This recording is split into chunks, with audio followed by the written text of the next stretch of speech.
19 fouls, 0 shots on target, 45 minutes of a World Cup semifinal, and not one clean moment of football. Argentina committed 12 of those fouls. They collected a single booking, 1. This was not a bad night at the office. This was the plan. By the time it ended, England had been kicked, wrestled, screamed at, and quietly picked apart, and Argentina were in the final. Tonight, we break down exactly how the masters of the dark arts strangled England, foul by foul, and got away with almost all of it. Argentina do not win the pretty way anymore. They win the other way. And in Atlanta, on the biggest night of the tournament so far, they showed the whole world what that other way actually looks like. This is a team that has spent this entire World Cup living on the edge. Extra time against Cape Verde, extra time against Switzerland, a last gasp comeback against Egypt, every round, the same story. Argentina wobble, Argentina survive, Argentina move on. And every round, the football gets a little uglier and the margins get a little thinner. Against England, in a semi-final that security officials had flagged as the highest risk match of the entire tournament, that ugliness reached its peak. This was not a game of football. It was closer to a controlled demolition. Here is what makes it work. Argentina are the reigning champions. They have Lionel Messi. They have the aura, the history, the sympathy of half the planet. So when they foul, when they wrestle, when they waste time, it does not look like cheating. It looks like winning. It looks like experience. It looks like a great team doing what great teams do. That reputation is the shield, and it is also the edge, and against England, they used every inch of it.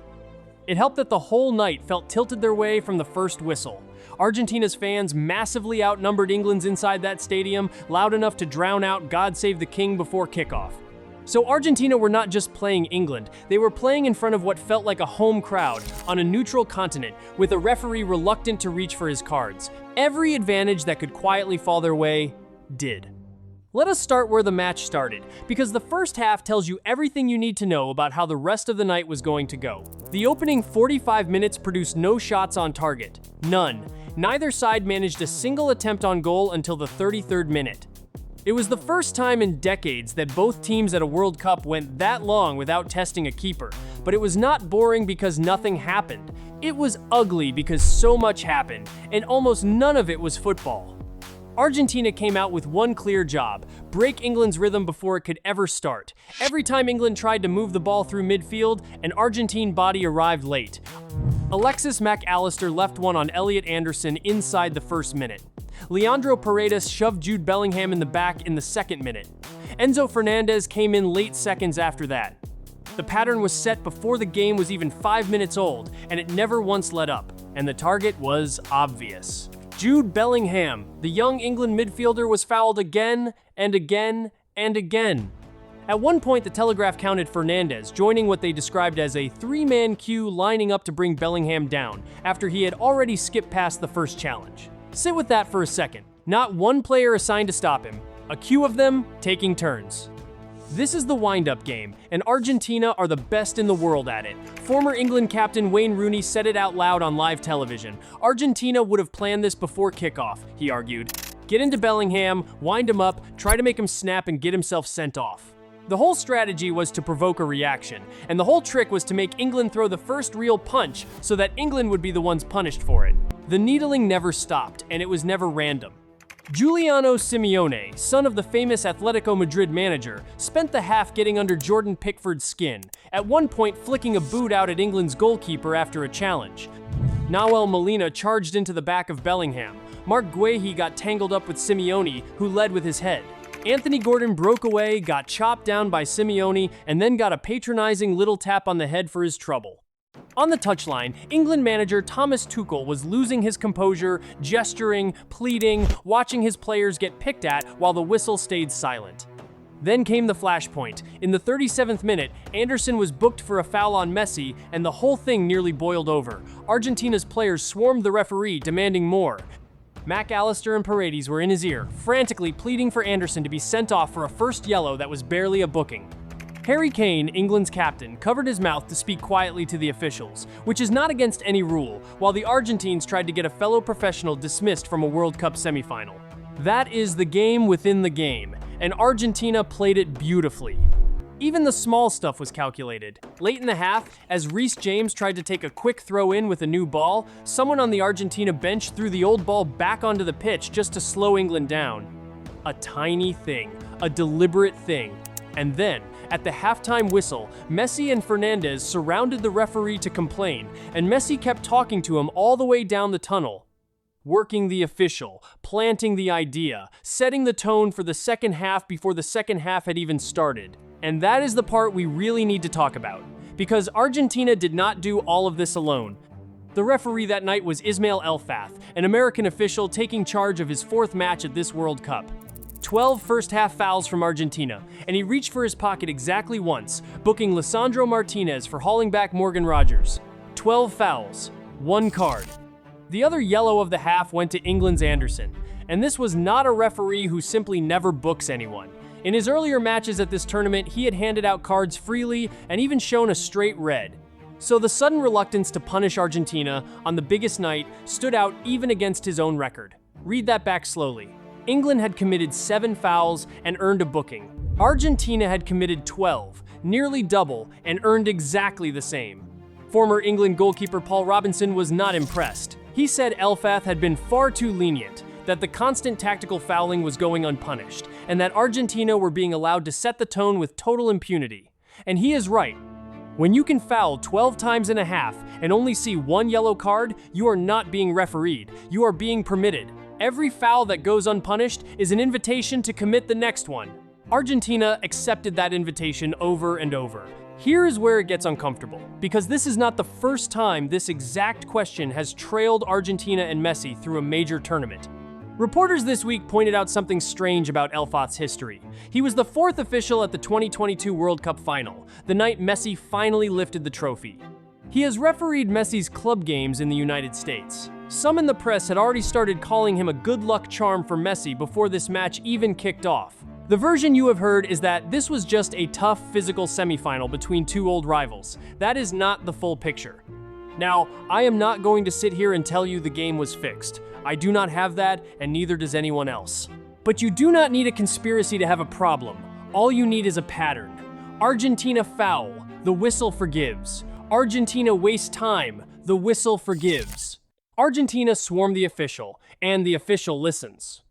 A team that could have been reduced to 10 men, that could have been broken up by cards and stoppages, instead got to keep grinding, keep pressing, keep leaning on England until the game finally bent their way. The timing of how this keeps happening for this team is starting to look almost too perfect. Alright, here is where it gets genuinely ugly. The second half was barely a few minutes old when Messi reminded everyone this was still a fight. Bellingham closed him down near the touchline. The two of them rolled off the pitch together, and Messi simply threw the England midfielder off him and into the advertising boards.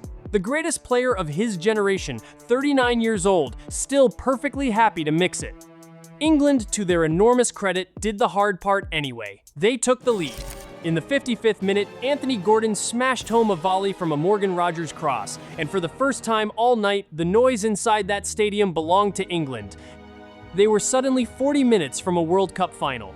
And then Argentina did what Argentina do. They turned the temperature straight back up. Right after the goal, Messi had a nudge at DJ Spence during a throw-in. Christian Romero, who had barely touched the ball all night, wrestled Bellingham to the ground with both arms and finally got himself booked for it. Simeone swung an arm that caught Spence flush in the face and somehow saw no card at all. When Pickford went to collect a routine ball, Romero stood tall right in his path instead of ducking, so the keeper went tumbling over him. This is the dark arts at their most deliberate. Small fouls, off the ball. Just enough to disrupt, never quite enough to actually get sent off.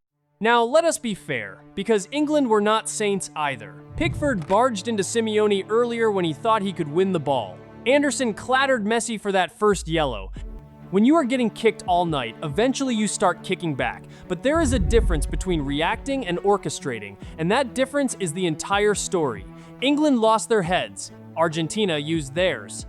Before we get to how Argentina ripped this game away right at the end, do me one quick favor. If you want the real story behind this World Cup, the decisions, the controversies, the things that get buried under the highlight reels, subscribe and turn on notifications.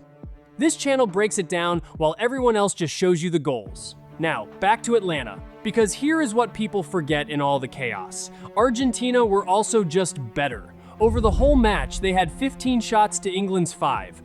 The expected goals told the same story, well over a goal and a half for Argentina against barely half a chance for England. So do not mistake this for a bad team hiding behind fouls. Argentina could genuinely play.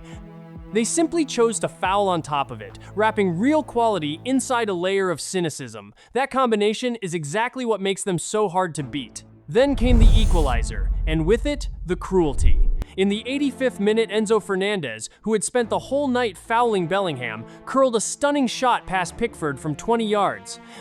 And as Pickford lay there gutted, Christian Romero ran straight over and screamed directly into his face, not celebrating with his teammates, screaming at the beaten goalkeeper. There was nothing accidental about it. It was a message aimed straight at a beaten man. When John Stones then went down with a head injury and play had to stop, the Argentina players swarmed the referee again, furious at the delay, desperate to keep England from getting a breath. 4 minutes into stoppage time came the dagger. Messi, once again, was the architect. His cross found substitute Lautaro Martinez, who rose to head home the winner, 2-1. Argentina were going to the final, and England's 60-year wait for another final would roll on. But even in the final seconds, the gamesmanship never stopped. As England chased the game, Emiliano Martinez, Argentina's goalkeeper, caught a high ball, went to ground, and lay there wasting time with a huge grin on his face. A smirk. In the dying moments of a World Cup semifinal, he wanted England to see it, he wanted the cameras to see it, and no, that is not made up. The whistle blew. And that is the moment England finally broke. Remember the plan. Provoke a reaction. For 90 minutes, England had swallowed everything. And then, with the game gone, it all came out at once. Bellingham walked over to a group of Argentina players and slapped the substitute Valentin Barco around the back of the head while he was not looking. Barco shoved him. Nicolas Otamendi rushed in and pushed Bellingham away. Dean Henderson shoved goalscorer Lautaro Martinez. Morgan Rogers got dragged into another scuffle after something the Argentine substitute keeper said to him. England's players, who had kept a lid on it for the entire match, finally lost control at the exact moment it no longer mattered. That is the genius of it, in a dark sort of way. Argentina got the reaction they had been hunting all night. They just made sure they got the result first. And then, with the game won, they made it political. As Argentina celebrated, fans threw a banner onto the pitch and the players held it up for the cameras. It read, "The Malvinas are Argentine," a direct claim of ownership over the Falkland Islands. And that matters, because FIFA's own rules are not vague about this. Equipment and displays must not carry any political statement at all.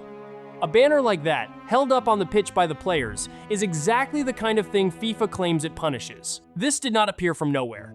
The night before the match, Argentina's own vice president, Victoria Villarreal, had publicly called England usurping pirates, invoking the Malvinas, invoking Maradona, invoking Messi's last dance. This is a rivalry soaked in real history that never actually cooled. The Hand of God in 1986, David Beckham's red card in 1998, and a war between the two countries over those very islands in 1982, one that still shapes how these two nations see each other. On this night, Argentina reached back and dragged all of it out onto the field. So here is the question that actually matters going forward. Does FIFA do anything about any of it? The banner is a clear breach of its own written rules. Bellingham's slap could put him in front of a disciplinary panel of his own, and Argentina's tactical fouling stretched the laws of the game past breaking point for 90 straight minutes. FIFA has a rulebook that covers every bit of this. The only real question is whether it has any appetite to actually use it against the team carrying Lionel Messi toward what could be the final match of his career. And if recent history is any guide, do not hold your breath. Governing bodies rarely find their courage when the offender is the sport's biggest draw in the sport's biggest week. A fine here, a quiet warning there, and the whole thing gets swallowed by the celebration. The rules are written for everyone. They just never seem to land quite as hard on the team everybody came to watch. Because think about what happens next. Argentina go to the final on Sunday against Spain and a young Lamine Yamal, in what might well be Messi's last ever World Cup game.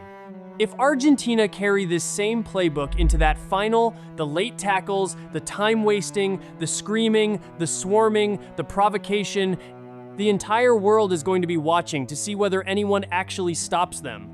Not a referee hoping to avoid a controversy, not a committee hoping the banner just quietly disappears. England came within 4 minutes of ending a wait that has lasted since 1966. They played, in their own manager's words, one of their best matches of the whole tournament. And it still was not enough, because they ran into a team that understands something England refused to accept until it was far too late. At this level, the best football does not win. The most ruthless football wins.